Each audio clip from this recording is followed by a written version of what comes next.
अधिक पेड़ लगाए जाएं ताकि जो ग्लोबल वार्मिंग का सिस्टम बिगड़ गया है उसको सुधारा जा सके। ये सारी वो बातें हैं जो प्रभु यीशु मसीह के आगमन में बताई गई हैं। मैं आपके साथ थोड़ा सा शेयर करूंगा। मैं चाहता हूं कोई भी पढ़े लूका का सुसमाचार उसका 2 अध्याय है और उसके पहले पद से लेकर 7 पद तक। कोई भी ऊंची आवाज से यहाँ आगे आ जाइए ताकि सब लोगों तक ये बात पहुंच जाए। मेहरबानी से इस समय पर आप अपने फोन को या तो साइलेंट मोड पे डाल लीजिए या एरोप्लेन मोड पे डाल लीजिए ताकि जब थोड़ा समय हम वचन के ऊपर विचार करेंगे तो किसी प्रकार की कोई भी डिस्टरबेंस ना हो। याद रखिए परमेश्वर का वचन कहता है कि परमेश्वर ने अपने वचन को, अपने बड़े नाम को अधिक महत्व दिया है। तो मैं और आप भी जब परमेश्वर के वचन के अंदर जा रहे हैं तो मैं भी और आप भी परमेश्वर के वचन को उस तरीके से आदर दें जिस तरीके से प्रभु चाहते हैं कि मैं और आप उनका आदर करें। तो ध्यान रखिएगा, अपने ध्यान को भीतर लगा के रखिएगा ताकि इस पैसेज के अंदर जो विशेष बातें हैं हम उनके ऊपर कुछ समय के लिए विचार कर पाए। यस, 2 से 7, 2 का 1 से 7। यीशु का जन्म। उन दिनों में अगस्तुस कैसर की ओर से आज्ञा निकली कि सारे जगत के लोगों के नाम लिखे जाएं। यह पहली नाम लिखाई उस समय हुई जब क्विरिनियुस सीरिया का हाकिम था। सब लोग नाम लिखवाने के लिए अपने अपने नगर को गए। अतः यूसुफ भी इसलिए कि वह दाऊद के घराने और वंश का था, गलील के नासरत नगर से यहूदिया में दाऊद के नगर बैतलहम को गया कि अपनी मंगेतर मरियम के साथ जो गर्भवती थी नाम लिखवाए। उनके वहां रहते हुए उसके जन्ने के दिन पूरे हुए और वह अपना पहलौठा पुत्र जनी और उसे कपड़े में लपेटकर चढ़नी में रखा क्योंकि उसके लिए सराय में जगह ना थी। आमीन। आइए परमेश्वर के वचन के पढ़े और सुने जाने के ऊपर के साथ हमें आदर हम उसको दें, उसको महिमा दें। परमेश्वर के वचन में लूका के सुसमाचार में ये लिखाया गया, पहली नाम लिखाई अर्थात जनगणना। अगर आप इतिहास में जाकर के खोजेंगे कि दुनिया के अंदर सबसे पहली जनगणना कब हुई ऑल ओवर द वर्ल्ड, तो आपको उत्तर मिलेगा कि वो जनगणना यहां बाइबल में अगस्तुस कैसर के समय पर हुई। इससे पहले भी एक समय था जब परमेश्वर जब दाऊद के मन को भरा कि वो अपने लोगों की गिनती ले, लेकिन परमेश्वर ने उसको ऐसा नहीं किया। उसका दंड दाऊद को भुगतना पड़ा। और यहां पर मेरे प्रियो अगस्तुस कैसर जो उस समय पर हाकिम या राजा था, लिखा है उसने ये आज्ञा दी कि जगत के तमाम लोगों के नाम लिखवाए जाएं, अर्थात ये पता लगे कि पूरे वर्ल्ड के अंदर कितनी पॉपुलेशन है, किस क्षेत्र में उसके राज्य के अंदर कितने लोग रहते हैं। उस समय पर ऐसी तकनीक नहीं थी जैसी आज है। अगर आज हमें किसी भी इंडिया के किसी भी स्टेट की पॉपुलेशन को देखना हो तो मैं और आप फटाफट से गूगल पे जाकर के उसको डाल सकते हैं और फटाक से गूगल क्या करेगा, हमें दिखाएगा और हमें ये भी दिखाएगा कि प्रति सेकंड कितने बच्चे पैदा हो रहे हैं, वो ये भी दिखाएगा। लेकिन यहां पर ऐसा कुछ नहीं है, लेकिन ये आज्ञा राजा की ओर से है और इसलिए सारे जगत के लोग अपने नाम लिखवाने के लिए क्या हो गया, गलील के नासरत नगर से यहूदिया में क्या हो गया, जाने लगे। क्या करें, जाकर के अपना नाम लिखाएं। ठीक है, उस समय पर इतनी पॉपुलेशन नहीं थी जैसी आज है। मुझे याद है जब आधार कार्ड बनने का नंबर आया, बनाने का नंबर आया, तो वहां पर लोगों के पास एक एक हफ्ते बाद के नंबर थे, भीड़ की भीड़ उमड़ी हुई थी। लेकिन यहां पर ऐसा नहीं था। लेकिन तो भी लोग राजा की आज्ञा को मानने के लिए अपने नाम को वहां पर लिखवाने के लिए अपना कर्तव्य पूरा कर रहे थे। और ये नाम लिखाई उस समय पर चली शुरू हुई जब मरियम गर्भवती थी, यूसुफ उसके साथ में था और इसलिए उस आज्ञा को मानकर, क्योंकि थोड़ी लंबी स्टोरी है, मैं आपको बड़ा शॉर्टकट में लेके चलूंगा, क्योंकि मेरा आज फोकस ये है मैं आपको यूसुफ के बारे में कुछ बातें बताऊं। क्योंकि यूसुफ जो है एक ऐसा कैरेक्टर है जिसको हम केवल यहीं तक देखते हैं, लेकिन उसके बाद हम भूल जाते हैं, और उसके बाद हम मरियम को देखते हैं, यीशु मसीह को देखते हैं। सुनिएगा, जब मरियम पवित्र आत्मा की ओर से गर्भवती पाई गई, उसके गर्भवती होने से पहले बाइबल बताती है कि उसकी मंगनी उस यूसुफ नाम के व्यक्ति से हो गई थी, और उसने यूसुफ को देखा नहीं था, लेकिन उसकी मंगनी हो गई थी। क्योंकि उस समय में समाज में मेरे प्रिय बुजुर्ग लोग या माता पिता अपने शब्दों को बहुत वैल्यू करते थे, और जब उसकी मंगनी हो गई और जब उसने अपने जीवन को प्रभु के आगे ये कहकर समर्पित किया कि प्रभु मैं तो आपकी दासी हूं, जैसा आप चाहते हो मेरे लिए हो जाए, और वो पवित्र आत्मा की ओर से स्वर्गदूत के उस शब्द के साथ या उसके द्वारा वो गर्भवती हुई, उसके पेट में उस वचन का बीज आया। और बाइबल बताती है मत्ती के सुसमाचार में जब आप जाएंगे तो आपको ये पता लगेगा कि पहले अध्याय के 18 पद आप लोग पढ़ेंगे तो आपको पता लगेगा, यह लिखा यीशु मसीह का जन्म इस प्रकार से हुआ कि जब उसकी माता मरियम की मंगनी यूसुफ के साथ हो गई तो उनके इकट्ठे होने से पहले वो पवित्र आत्मा की ओर से गर्भवती पाई गई। उस समाज में मेरे प्रिय, आज के समाज में और उस समाज में बड़ा अंतर है। यहूदियों के पास शरीयत थी, अगर कोई स्त्री विवाह से पहले गर्भवती हो या गर्भ धारण करे तो इसका मतलब है उसने पाप किया है, और अगर उसने पाप किया है तो उसको क्यों ना पत्थर मार मार करके मार दिया जाए, ताकि समाज के अंदर कोई और स्त्री ऐसा कुकर्म करने की कोशिश न करे। लेकिन उस समाज के और शरीर के विरोध में मेरे प्रिय, मरियम ने इस बात की परवाह नहीं की कि जब लोगों को पता लगेगा तो मेरा क्या होगा। उसने कहा मैं प्रभु की दासी हूं, प्रभु के वचन के अनुसार मेरे लिए हो।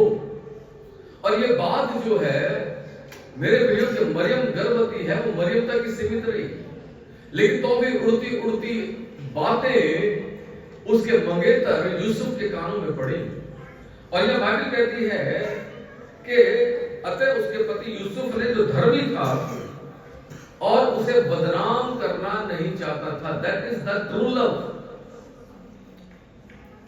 क्या है ये सच्चा प्रेम है, क्योंकि बाइबल कहती है प्रेम सारी बातों को सह लेता है, प्रेम बुराई से आनंदित नहीं होता, और प्रेम धीरज धरता है। और इसलिए उसके पति ने, जिसको यह पता लगा कि मेरी पत्नी मेरी मुझसे मिलने से पहले ही गर्भवती है, तो उसके मन में एक विचार आया जो आज एक आम आदमी के मन में भी आ सकता है। क्या? अरे पता नहीं किसका बच्चा है, अरे मैं छोड़ दूंगा इसको, मेरी भी बदनामी हो जाएगी।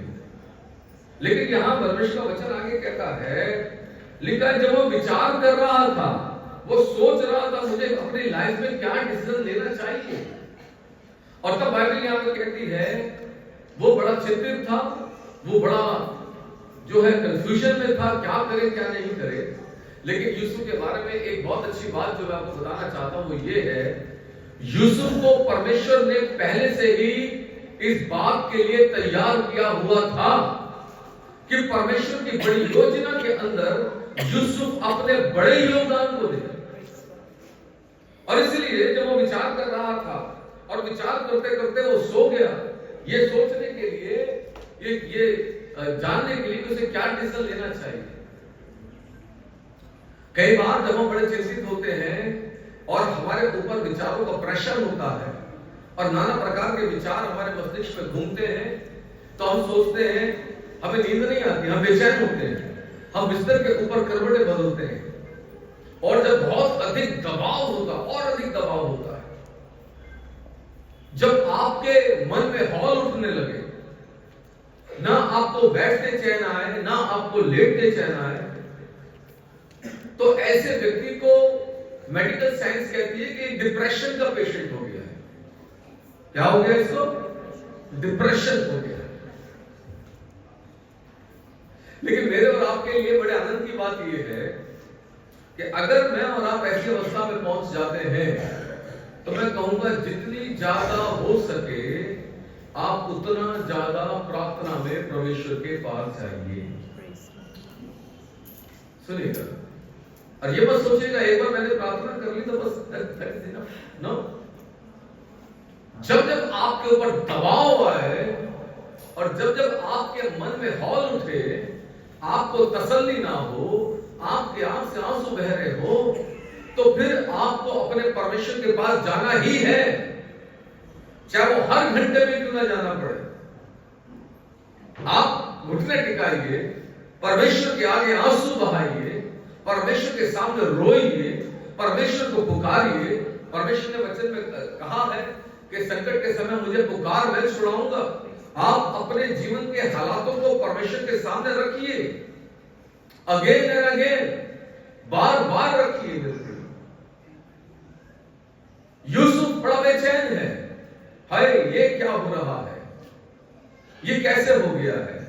अरे मरियम, तूने मेरी इज्जत की कोई परवाह नहीं की, तूने ये भी नहीं सोचा कि बाद में तेरा क्या होगा या मेरा फ्यूचर क्या होगा। अरे तूने ये कैसे, इतना सब कुछ हो गया। लेकिन जब वो रात में सो रहा था तो मैंने आपको बताया यूसुफ का चुनाव परमेश्वर की ओर से था। याद रखिए, जिनका चुनाव परमेश्वर की ओर से होता है, परमेश्वर उनसे बात करते हैं।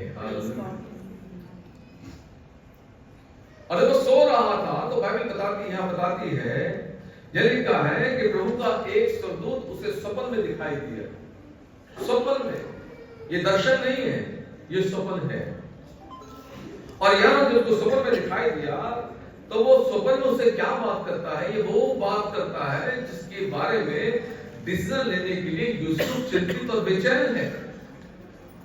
समझ में नहीं आ रहा मैं करूं क्या, मरियम को अपने घर लाऊं या मैं क्या करूं। उसके अगर मैं छोड़ दूंगा तो उसकी बदनामी हो जाएगी। मैं एक काम करूंगा, मैं चुपके से छोड़ दूंगा। चुपके से छोड़ने का मतलब क्या है? मैं बिना किसी को बताए यहां से निकल जाऊंगा। तो फिर क्या होगा? बदनामी मेरे ऊपर आएगी, लेकिन मरियम की बदनामी नहीं होगी। और यह बाइबल आगे बताती है, खुदा के दूत ने उसे कहा, ये यूसुफ दाऊद की संतान, अपनी पत्नी मरियम को अपने यहां लाने से मत डर, क्योंकि जो उसके गर्भ में है वो पवित्र आत्मा की ओर से है। हालेलुया। यूसुफ के पास अब कोई क्वेश्चन मार्क ही नहीं, अब उसके पास कोई क्वेश्चन मार्क नहीं, क्योंकि जो कुछ भी मरियम के पेट में है वो सब परमेश्वर की ओर से है। और इंसान के अंदर ना तो इतनी ताकत है, ना ही उसके अंदर इतनी एबिलिटी है कि वो परमेश्वर की योजना के सामने उसका विरोध करे। और जब उसका उत्तर उसे मिल गया, लेकर आना है मरियम को अपने घर पे, तो यूसुफ जो है मरियम को अपने घर लेकर आया। उसको यह भी बताया गया उसका नाम यीशु रखना, और यीशु के नाम का मतलब क्या है? पापों से उद्धार करने वाला। ठीक है, सुनिएगा, एक फिलोसोफर उन्होंने बड़ी अच्छी बात कही यूसुफ के बारे में। उन्होंने कहा कि यूसुफ के बिना परमेश्वर की योजना, उद्धार की योजना पूरी नहीं हो सकती थी। यूसुफ को परमेश्वर ने इसलिए रखा कि वो एक ऐसे संतान की परवरिश में अपने योगदान को दे जो उसकी है ही नहीं। That's a big challenge. ये एक बड़ी चुनौती थी। लेकिन यूसुफ ने, मैं और आप, अगर आप यूसुफ के कैरेक्टर को थोड़ा सा और देखें, यूसुफ पहली चीज परमेश्वर का डर मानता था, दूसरा वो प्रेम और क्षमा से भरा हुआ था, तीसरा वो परमेश्वर की योजना को पूरा करने के लिए पूरे तरीके से ना केवल उत्तरदायी था बल्कि समर्पित भी था। और वो अपने घर उसको लेकर आके आता है और उसी समय पर क्या होता है, नाम लिखवाई का आदेश आता है। नाम लिखवाई का आदेश एक बार यहां पर मैं आपको बताना चाहता हूं, जब स्वर्गदूत बात करता है तो 23 पद में वो एक और बात कहता है, देखो एक तुम्हारी गर्भवती होगी, पुत्र जनेगी, उसका नाम इमैनुअल रखा जाएगा, जिसका अर्थ है सारे मिलकर बोलेंगे परमेश्वर हमारे साथ। एक बार फिर बोलेंगे परमेश्वर हमारे साथ। ये तो मेरा आप चाहते हैं, चाहे वो किसी भी जाति या धर्म का व्यक्ति हो, चाहे वो किसी भी मत का प्रयोग करने वाला या उसका अभ्यास करने वाला व्यक्ति हो, भक्ति में थोड़ी सी भी रुचि लेने वाला व्यक्ति, उसके जीवन पर ये एक बड़ी इच्छा है कि वो कुछ ऐसा करे कि परमेश्वर उसके साथ में आए या परमेश्वर का साथ उसको प्राप्त हो। और यहाँ पर मैं और आप देखते हैं यूसुफ के ऊपर इस बात को प्रकट किया गया। यूसुफ ये जो बालक है, ये जो बालक है ना, ये परमेश्वर की परिपूर्णता से परिपूर्ण है। और इसलिए तो इस बात को याद रख, उसका नाम इमैनुअल भविष्यवक्ता यशायाह ने कहा, और इमैनुअल का मतलब होता है द परमेश्वर हमारे साथ है, the God is with us. और जब परमेश्वर हमारे साथ है तो फिर हमें किस बात की चिंता है, फिर हमें क्या चाहिए? What we want? नथिंग। हमें कुछ नहीं चाहिए। जानते साधु सुंदर सिंह के ऊपर जब यीशु मसीह ने अपना दर्शन दिया उसको, तो उसने वो पिता के पास गया, पिता को कहने लगा, पिता मुझे परमेश्वर मिल गया। तब साधु सुंदर सिंह जो है, उसका पिता जो है, वो नींद में था। उसने सोचा मेरे बेटे ने कोई सपना अपना देखा है कि अरे बेटा जाके सो जा। नहीं, आप सुनो मेरी बात को, मेरे साथ ऐसा ऐसा हुआ है और प्रभु यीशु मसीह ने मुझसे बातचीत की है और उसने मुझे ये सारी बातें बताई हैं। वो कह रहा है सो जा, सुबह बात करेंगे। नहीं, मुझे अभी बात करना है क्योंकि मैंने यीशु मसीह को अपना जीवन दे दिया। उसने कहा अगर यीशु मसीह को जीवन दे दिया तूने तो ये बात समझ लियो, मेरी जमीन जायदाद में से मैं तुझे एक फुटी कौड़ी भी देने वाला नहीं। उसने कहा मुझे यीशु मिल गया, मुझे क्या चाहिए? नथिंग। और यहां यूसुफ के ऊपर यह अनुग्रह हुआ कि यूसुफ को उस सृष्टिकर्ता, सृष्टि को बनाने वाले परमेश्वर के उस वचन का दुनियावी पिता होने का एक हक मिला, एक रुतबा मिला। किसी और को नहीं मिला। इसलिए बाइबल कहती है, रोमियो की पत्र में लिखा है, प्रभु यीशु मसीह शरीर के भाव से तो दाऊद के वंश उत्पन्न हुआ, लेकिन जी उठने की आत्मा के द्वारा वो सामर्थ के साथ परमेश्वर का पुत्र ठहरा। सुनिएगा, अंतर समझने की कोशिश कीजिएगा। आगे चलते हैं, जल्दी समाप्त करूंगा। ये पहली नाम लिखाई थी, ये पहली नाम लिखाई थी। और उस नाम लिखाई के अंदर जब यूसुफ अपनी पत्नी को लेकर के वहां पहुंचा, बेथलेहम में पहुंचा, उसको जगह नहीं मिली, किसी सराय में जगह नहीं मिली।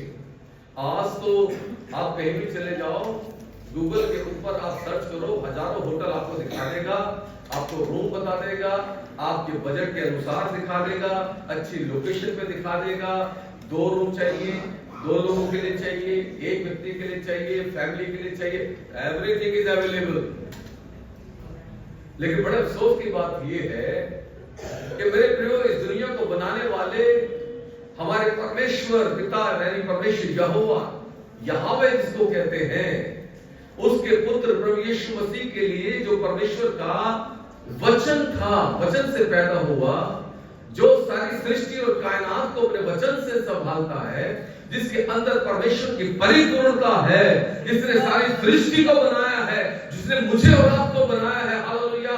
जब वो बेथलेहम में आया, उसको जगह नहीं मिली, और तब कैसे करके उसको उस गौशाला में एक स्थान मिला। यहां टिक जाओ भाई साहब। जब मैं इस बात पर विचार कर रहा था तो मेरे को प्रभु यीशु मसीह का एक कथन याद आया।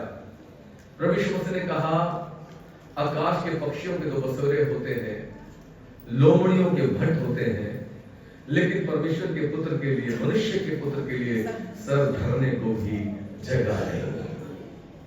समझ में आई मेरी बात? और उस गौशाला के अंदर मेरे प्रिय उस निम्नता में क्या हुआ? प्रभु यीशु मसीह का जन्म हुआ। बड़ा दिन इसलिए है मेरे प्रियो, क्योंकि इस दिन में जब यीशु पैदा हुआ मेरे प्रियो, स्वर्ग आम लोग गडरिए, क्योंकि उस समय पर फरीसी और शास्त्रियों को लोग ज्यादा भक्त समझते थे। उन गडरियों को कभी भी कोई दर्शन मिला नहीं था, लेकिन ये पहली बार था कि परमेश्वर का स्वर्गदूत उतर करके उनसे आके वार्तालाप करता है। जानते क्यों? क्योंकि भेड़ों का महान चरवाहा चरनी के अंदर आया है। हालेलुया।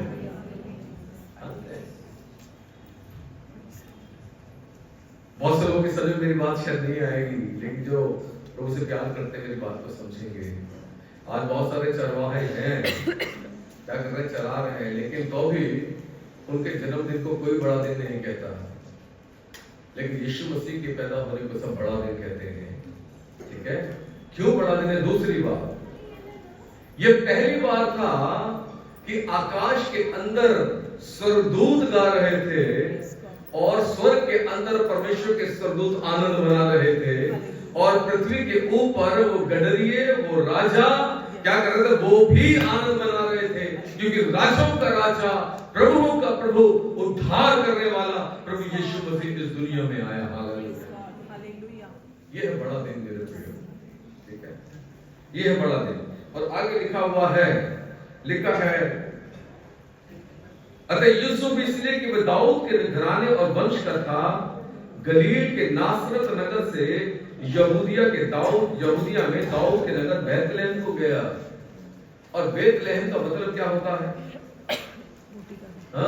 बैतलहम का मतलब होता है रोटी का घर।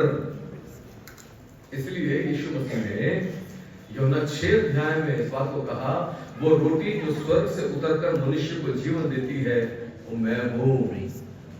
मैं रोटी के घर में तुमको फिजिकल नहीं, तुमको वो आत्मिक और आनंद से भरा हुआ जीवन देने आया हूं, जो परमेश्वर की समीपता या आधीनता से ही प्राप्त हो सकता है। हालेलुया। यूसुफ परमेश्वर की मर्जी के आगे, उसकी योजना के आगे नतमस्तक है। उसके पास कोई शब्द नहीं है, लेकिन तो भी अपनी पत्नी के साथ वो अपने उस प्रभु की, जिसकी इबादत उसके पुरखा करते रहे, जिसकी आराधना उसके पुरखा करते रहे, और जिसकी आराधना करने के लिए कितनी बार वो यरूशलेम में आया, उसने अपनी पत्नी मरियम के साथ उस परमेश्वर की सेवा को करना अपना सौभाग्य समझा। आज मेरा और आपका भी सौभाग्य है क्या कि हम उस जीवते, उस सच्चे परमेश्वर की आराधना करते हैं, जिसने कहा आकाश और पृथ्वी टल जाएंगे लेकिन मेरा कहा हुआ एक भी बिंदु बिना पूरे हुए ना रहेगा। आज बुद्धिमान लोग जो हैं वो परमेश्वर को अपने तरीके से, अपने लॉजिक से खोजना चाहते हैं, लेकिन परमेश्वर कहते हैं ना ना ना, तुम्हारे लॉजिक से तुम मुझे कभी खोज नहीं पाओगे। परमेश्वर को खोजना है तो परमेश्वर के तरीके से ही खोजना होगा, और नहीं तो फिर तुम्हें कुछ मिलने वाला नहीं है। बाइबल कहती है कि बुद्धिमान मनुष्य जो है अपनी बुद्धिमानी के कारण चूक जाता है, लेकिन परमेश्वर अपने भेद को सीधे मन वाले लोगों के ऊपर प्रकट करते हैं। आज मैं और आप आनंद मना रहे हैं क्योंकि मैंने और आपने प्रभु यीशु मसीह को जाना है। उसके जीवन के अंदर मैंने और आपने परमेश्वर की उस परिपूर्णता को देखा जिससे विरोधी पौलुस ने देखा, और प्रभु यीशु मसीह को अपना जीवन दे दिया। जिस दिन मेरे प्रिय एक व्यक्ति प्रभु यीशु मसीह के उस परिपूर्णता को देख लेता है, तो उसके बाद वो कहता अब मुझे कुछ नहीं चाहिए। फिर एक गीत है, जिन्हें यीशु मिल जावे वो दिन जिंद बने जावे, है ना? हालेलुया। खुदा हम सबको बता के साथ ब्लेस करे। हम आगे बढ़ेंगे और इस समय होगा हमारे पास में गिफ्ट के लिए, गिफ्ट डिस्ट्रीब्यूशन के लिए। मैंने कहा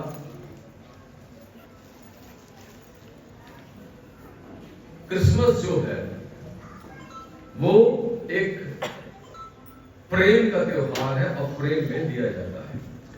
परमेश्वर ने अपने पुत्र को दिया, ठीक है। मैंने और आपने अपना जीवन प्रभु को दिया, लेकिन प्रभु से और अधिक चाहते हैं। मैं इससे पहले कि हम प्राइज डिस्ट्रीब्यूशन में जाएं, सपना आप पावर मैं कुछ बातें यहां से कहूंगा।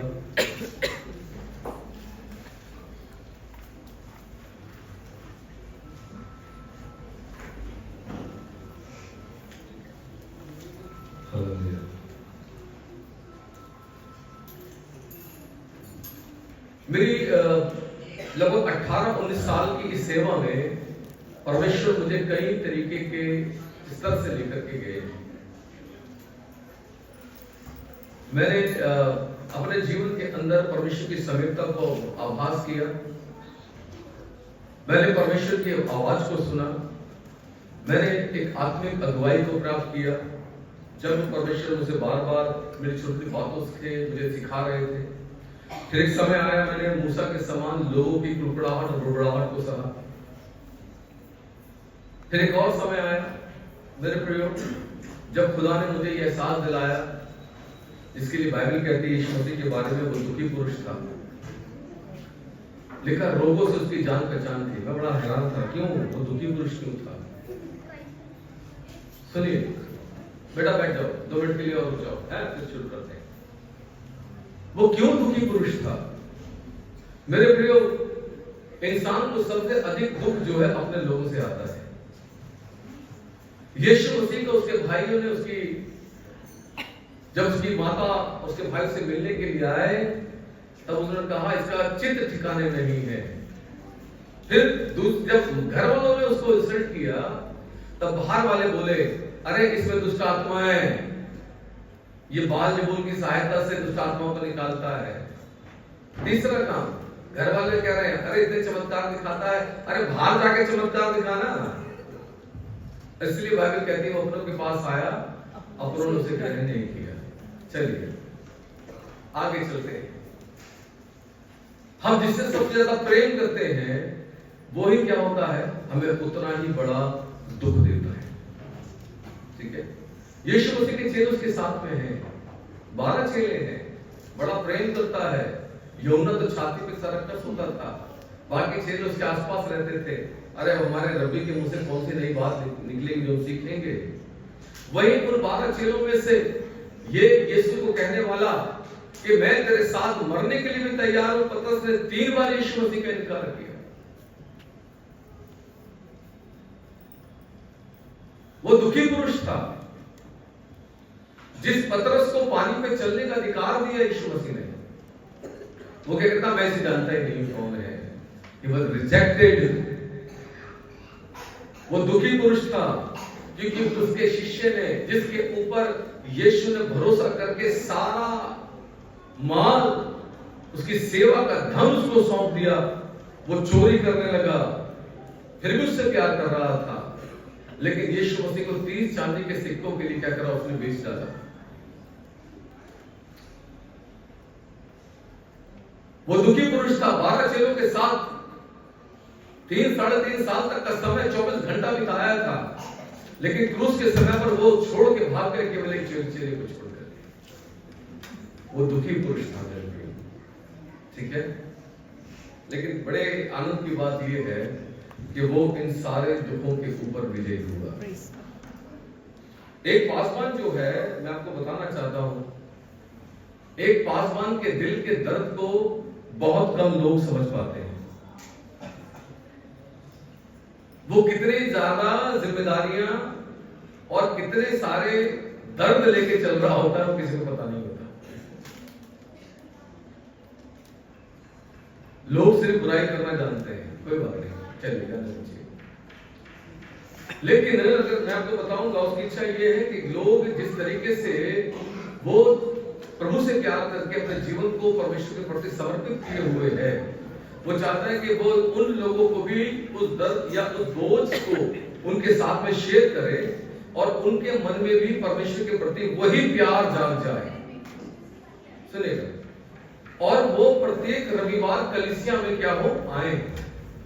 लेकिन होता क्या है, we have lots of excuses, हमारे पास बहुत सारे बहाने हैं, छोटी छोटी बातों में बहाने हैं हमारे पास। आज ऐसा हो गया, आज वैसा हो गया, अब वैसा हो गया, ये इधर हो गया, चर्च बहुत दूर हो गया, चर्च का ये हो गया, दुनिया जहां की बात है। लेकिन अगर पार्टी दिल्ली के दूसरे कोने में भी होगी तो क्या होगा? कैसे जाएंगे? कैब करके जाएंगे, ठीक है। और अगर ज्यादा लोग होंगे परिवार के तो कैब की नहीं करेंगे, तो क्या करेंगे? प्राइवेट गाड़ी करेंगे, ठीक है। चाहे वो 2000 रुपये मांगे, चाहे 2500 रुपये मांगे, वो देंगे, ठीक है। मनुष्य जो से आदर पाना चाहते हैं, लेकिन परमेश्वर जो आदर देना चाहता है उसको रिजेक्ट कर देते हैं। मेरे को याद है लगभग 1.5 साल से ऊपर हो गया, 1.5 से ऊपर हो गया, मैं चिल्लाता रहा, मैंने अपना मेंबरशिप का फॉर्म भरो, मेंबरशिप का फॉर्म भरो, मेंबरशिप का फॉर्म भरो, करते करते करते करते करते क्या हो गया, 2024 का आज 2024 का 24वां दिन, क्या दिसंबर का 24वां दिन आ गया। अभी भी फॉर्म जो है इनकम्प्लीट। कहां है?